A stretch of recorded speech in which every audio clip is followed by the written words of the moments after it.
It's another Thursday, and that time for another Jamaica Magazine, packed with new information and a few reminders. Hello there, I'm Adrian Atkinson. Welcome. I hope you've been keeping safe during this period of rainfall we are experiencing. We must use this time as a reminder that we are 1 month away from the 2022 Atlantic hurricane season. Check your roofs, trim those overgrown trees, and follow those other hurricane prevention guides we're given every season. On the pages today, the Ministry of Labour advocates for local and overseas employment of Jamaicans. We explore the need to regulate users of hazardous substances and guide you on how to get rid of mosquito breeding sites. Stay with us.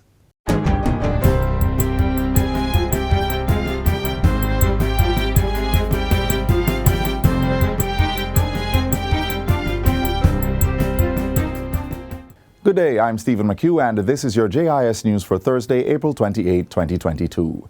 Students sitting the Caribbean Examination Council CXC exams this year have 3 more weeks to study.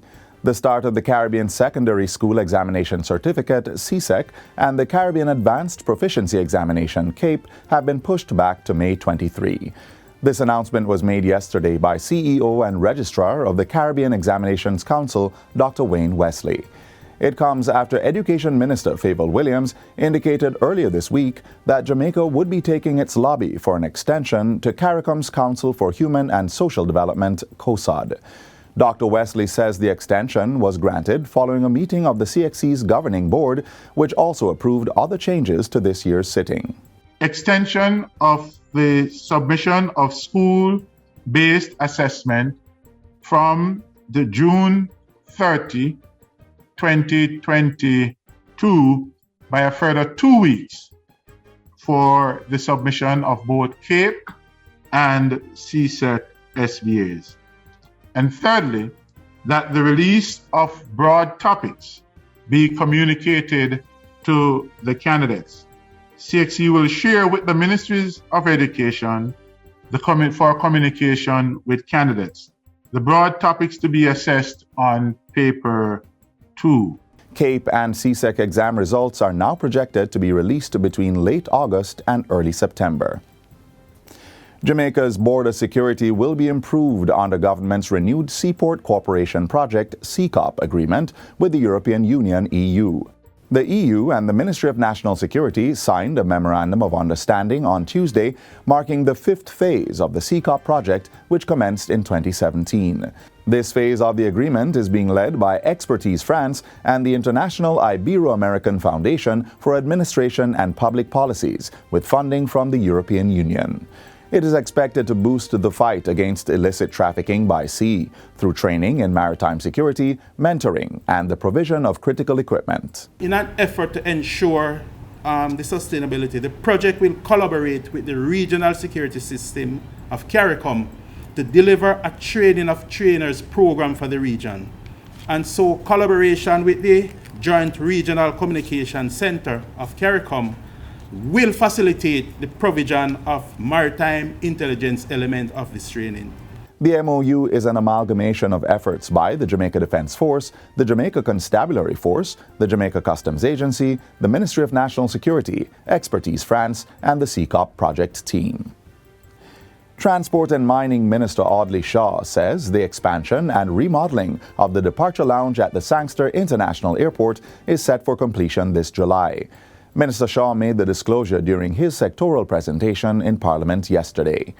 He says MBJ Airports Limited, which has a 30-year concession agreement to operate, maintain, and develop Sangster, is continuing its investment in the airport. Having invested just under $300 million on capital projects since the commencement of the concession, the MBJ is slated to spend another $150 million, which includes the continued expansion of the departure terminal and a 3-megawatt solar power project. These projects will significantly improve the capacity and the passenger experience at SIA. $36 million is also being spent this financial year to continue work under the Sangster International Airport runway extension project.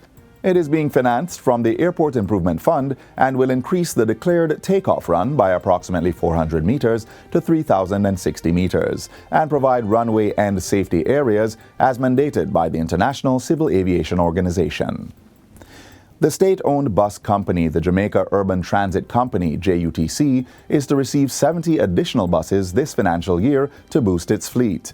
The Transport Minister says this is necessary to ensure the JUTC can meet the needs of the Kingston Metropolitan Transport Region.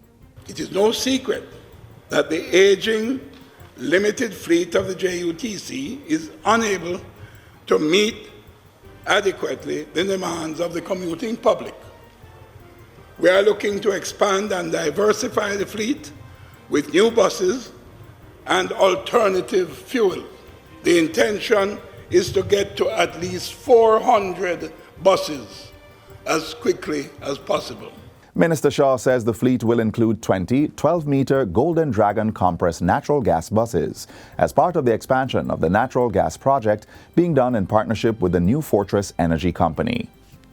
The number of beneficiaries on the government's social pension program is expected to increase to 20,000 this financial year.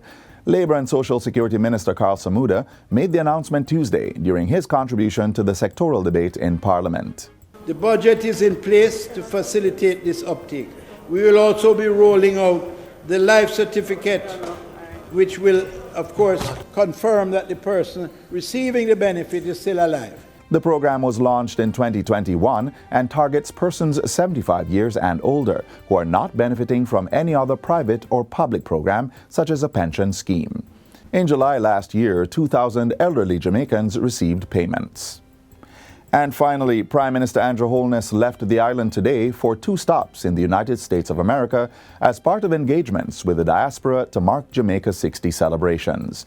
The Prime Minister will first stop in Philadelphia, Pennsylvania, to celebrate Jamaica's Diamond Jubilee, as well as 58 years at the Penn Relays. He will then head to New York for the Jamaica 60th launch reception, scheduled for May 1. During his visit, Prime Minister Holness will have key meetings with stakeholders in the government, education, and private sectors. He returns to Jamaica on May 2. During the Prime Minister's absence, Deputy Prime Minister and Minister of National Security, Dr. Horace Chang, will be in charge of the government. And that's it for JIS News Today. I'm Stephen McHugh. Thanks for watching.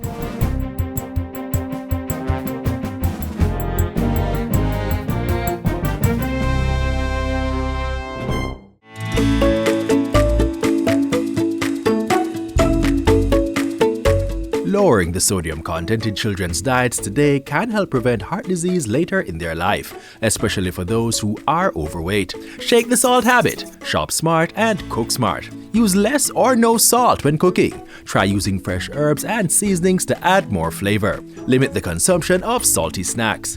Take the time to carefully read the nutrition labels on food products to identify those high in salt and choose the healthier options. Remember, no more than 2 grams of salt per day from all food sources for children under 11 years of age. The Ministry of Labour and Social Security continues to advocate for the employment of Jamaicans within the local and overseas markets.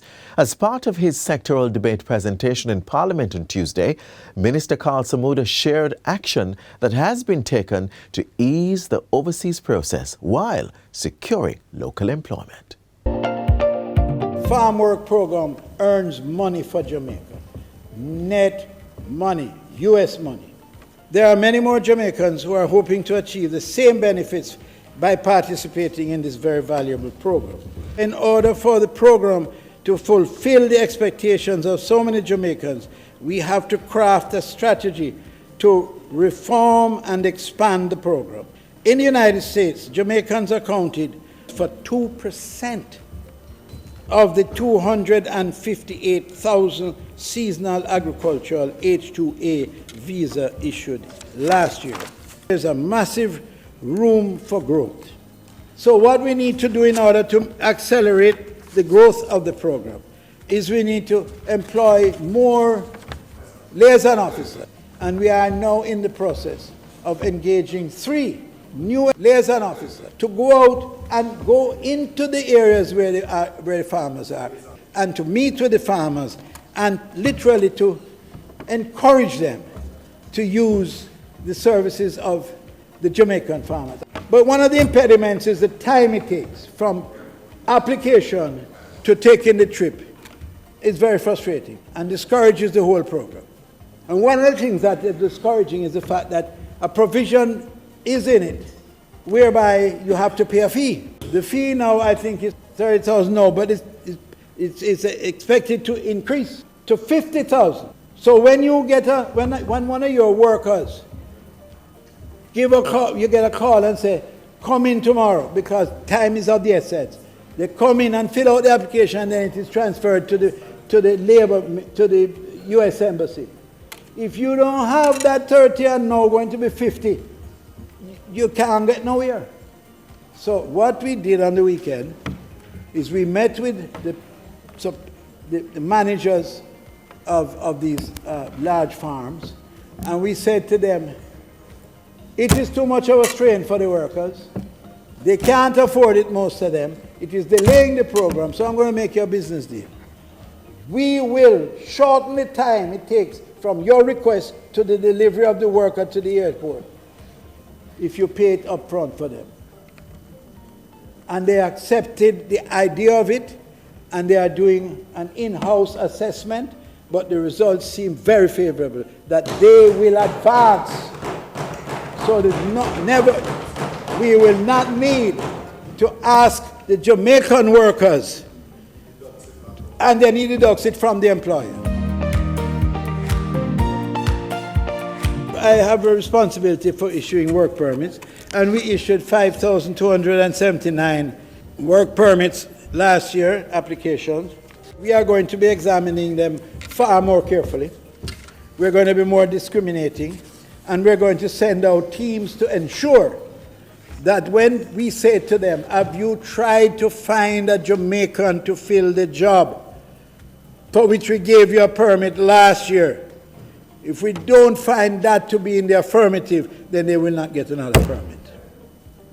We are literally going to twist their arm to make sure that Jamaica is not a destination or a jumping off point to anywhere else, to be facilitated for those persons who want to come here and use us. So we are going to insist that as long as there's a Jamaican available and can be identified for a job that they are going to request a permit, that is the preference for those Jamaicans. The system that is going to be introduced is going to cost us just under $900,000 US to implement. But it will, with laser-like accuracy, give us an opportunity to make an intelligent decision when it comes to issuing one of the most valuable pieces of paper anybody from abroad wanting to come here can ever have.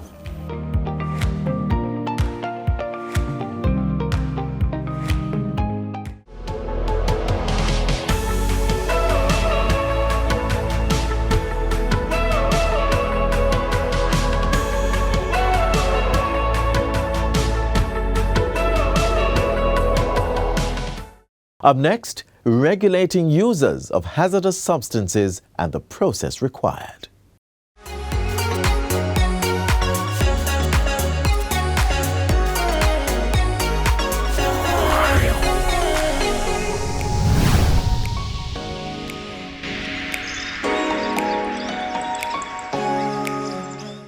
Welcome to Get the Facts, the program that provides you with information on government's policies and initiatives. I'm your host, Enthros Campbell. Our discussion today will look at the role of an important agency of the Ministry of Industry, Investment and Commerce, the Hazardous Substances Regulatory Authority, HSRA. To provide us with the facts is Director General of the Hazardous Substances Regulatory Authority, Maxine Russell. Miss Maxine Russell, welcome to the program. Thanks for having me. Good. What is the function? Let's start there. What's the function of the HSRA? The HSRA, Hazardous Substances Regulatory Authority, is mandated to monitor and regulate ionizing radiation in terms of the equipment and the sources that are utilized in the field. And we do that for the protection of the people, property, and environment from harmful effects of this type of radiation. Ionizing radiation, what is that? Yes. Well, in physics and chemistry, we know that there are some elements that are able to spontaneously decay. And when they do that, they emit a kind of energy that is able also to impact other materials and emit and evict electrons. And so this energy can be very useful in certain industries, definitely, but it also has the possibility of being deleterious to the health of persons. So our job really is to ensure that it is used in a safe way, and it always provides security and safety for the users and those who are receiving the benefits of it. So give us some examples of ionizing radiation. Okay, so when you go to the doctor, for example, you have an ailment and the doctor wants to make a diagnosis. He cannot see through you by his physical eyes, but he can use X-rays to do that and be able to look at your bone structure, and he will be able to determine any anomalies or any sort of dysfunction and be able to do a proper diagnosis. So if you think about it, X-ray equipment, CT scanners, mammography units, these all apply the principles of using ionizing radiation. Right. So how do you go about your job now in regulating these different departments or business places, or how do you go about regulating them? Yes, well, we are actually established, the HSRA that is, under what is called the Nuclear Safety and Radiation Protection Act Nuclear of sound like something 2015. very problematic, right? Right. Yes. And we have a regulations that guides the application or the implementation of the act. Yes. And that act and regulation speaks to what we call authorization of users.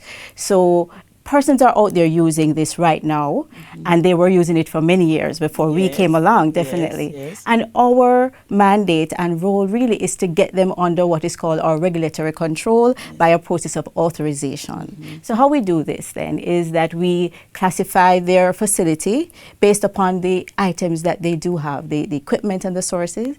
We classify them either as needing a license or a registration, and in some cases they may even need a permit. Right. Why was there a need to have such a body? Well, ionizing radiation is used globally, and there's actually an international body that promotes the safe use of these kinds of equipment and sources, and it's called the International Atomic Energy Agency. Jamaica is a member state of that agency, and because of that we are signatory to the agreements that will facilitate such safe use. So we have been a member since 1965. However, just recently now, they have established a protocol that is international protocol, whereby all countries are required to have a body, an independent, competent body that is able to regulate this kind of material. Right. And because we are a member state, we had to facilitate compliance under the agreements that we are signatory to. Let's talk about the requirements that the entities would have to meet to be authorized.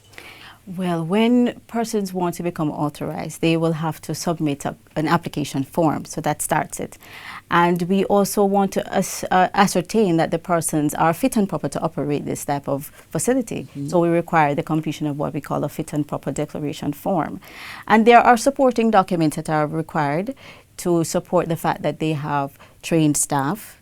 There is monitoring of their staff in terms of the exposure levels that are there, and that they have the equipment is working and functioning as it ought to. And that's very important, isn't it? So you have to check the equipment, check the staff, check the people who are leading the entity. Yes. How many persons do you have working with? Okay, well, we do have what we call qualified experts. And these experts are persons who will go out in the field and do the quality assurance on the equipment itself. So our inspectors go to the facility as well during this process of authorization, and they will see to it that everything is in place in accordance with what the applicants have submitted to us. But the qualified experts are the ones who actually check the equipment and ensure that it is functioning done in the proper way. Yes, definitely. So at the end of the process, which will take about how long? It usually takes about 30 working days for persons to send in their applications, have it processed, and it does require us taking that application to our board.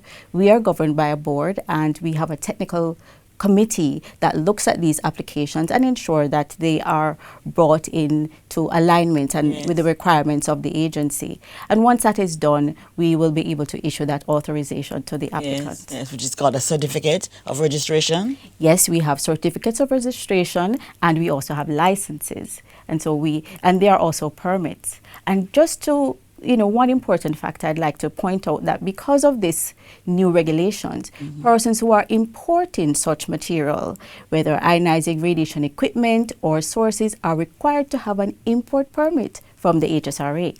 And the only way you can get an import permit is when you are fully authorized by us. Yes. Okay. So you have 400 such entities, more or less. About how many of them are already certified? Well, so far we have I think we have about 15 or 16% of them that are authorized. Okay. And this is over really a 1-year period, because we really started doing the actual implementation after we received the regulations in 2019. And we really want to encourage persons to come on board, because there is much to be gained by being on board, because if you are authorized, it would mean that you would give confidence to your clients that you are, and that your facility has been checked out by the authority, and the seal of approval is on your facility. Right. This has been Get the Facts, and our guest was Director General of the Hazardous Substances Regulatory Authority, Maxine Russell. Thank you so very much for watching, and see you next time with more useful information.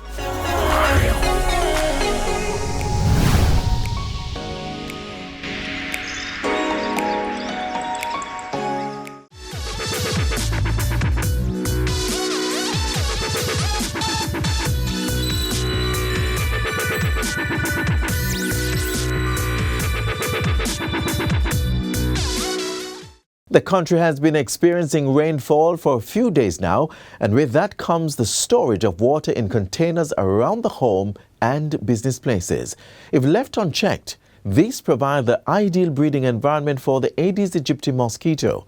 So, our appeal today is for you to search for and destroy those breeding sites.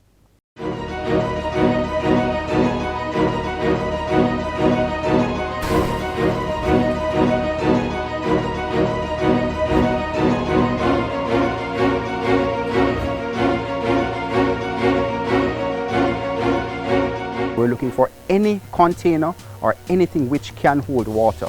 It doesn't need a lot of water for that mosquito to deposit its eggs. Very shallow quantity of water they can deposit in it. The rain has fallen and this has collected water. And if it is allowed to sit in the environment for a couple of days, the Aedes aegypti will breed on it. This is a plastic over a pail, and the water is on the plastic. This is a beautiful breeding site for the Aedes aegypti mosquito. We have a similar one right here. There's water on the top of this container, and the Aedes aegypti mosquito will breed in it. Once the water begins to evaporate and she has a space to lay her eggs, she will lay her eggs, and this will then become a breeding site. Turn it.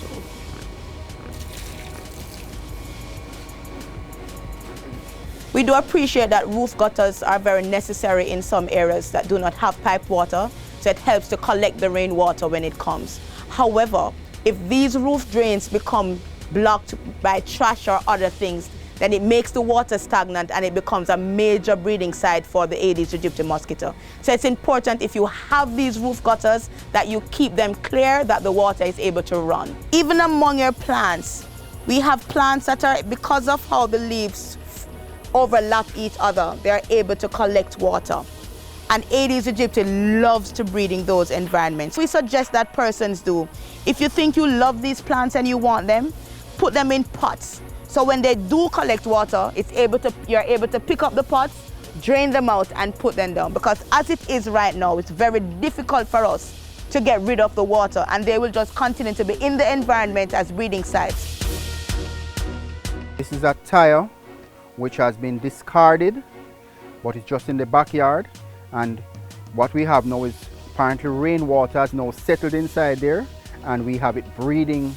The ADs are back to the breeding inside here. It can be used as an enclosure for your plants, like a potted plant situation.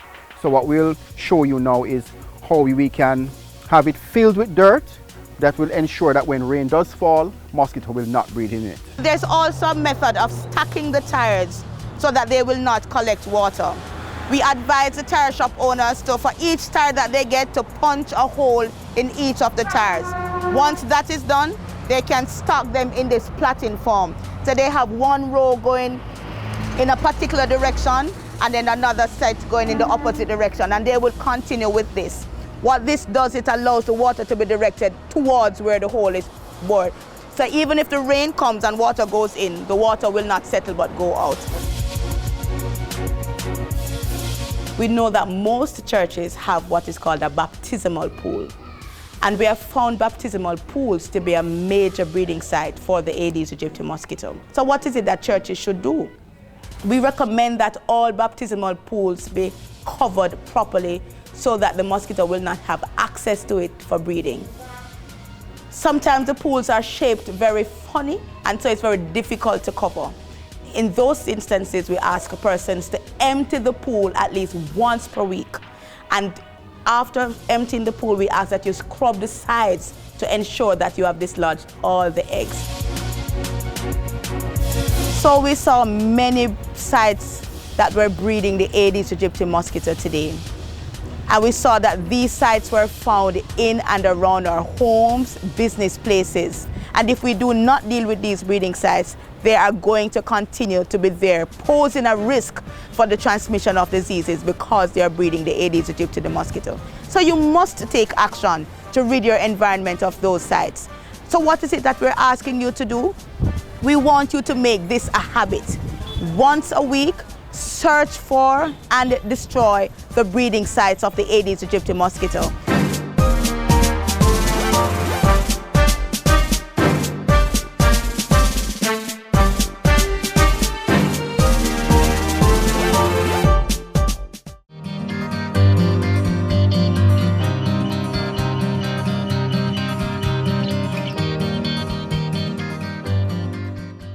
This is where our journey ends, but only for today.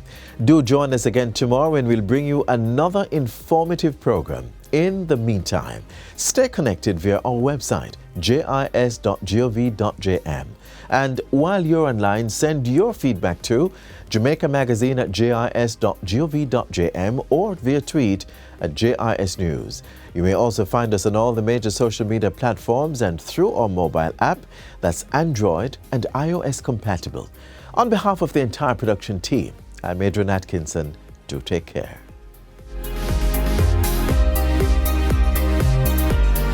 This has been a production of the Jamaica Information Service, the voice of Jamaica.